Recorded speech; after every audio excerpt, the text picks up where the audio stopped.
তাহলে আমরা এখানে শুরু করছি narration change with interrogative sentence.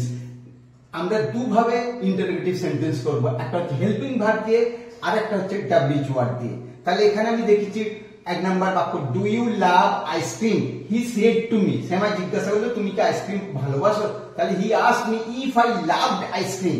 Assertive সেন্টেন্সের সব নিয়মগুলো এখানে প্রযোজ্য।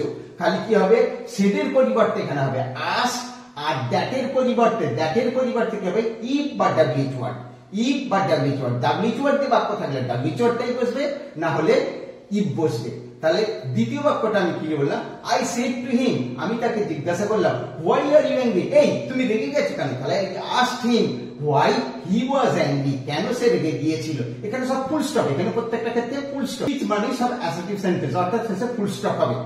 আর 3 নম্বর উদাহরণটা হচ্ছে after said to me how had you solved this sum, তাহলে after asked me how I had solved this sum, অর্থাৎ ডাব্লিউএইচ ওয়ার্ড অথবা ইফ, তারপরেই কিন্তু সাবজেক্ট বসাতে হবে। তারপর ভার্বের নিয়মের যে চেঞ্জ সেটা অ্যাসার্টিভ সেন্টেন্সের মধ্যেই প্রত্যেকটা ক্ষেত্রে হবে। তাহলে আমরা বোঝাতে পারলাম, তোমরা চেষ্টা করবে এইভাবে করার। Thank you for the day, best of lakh.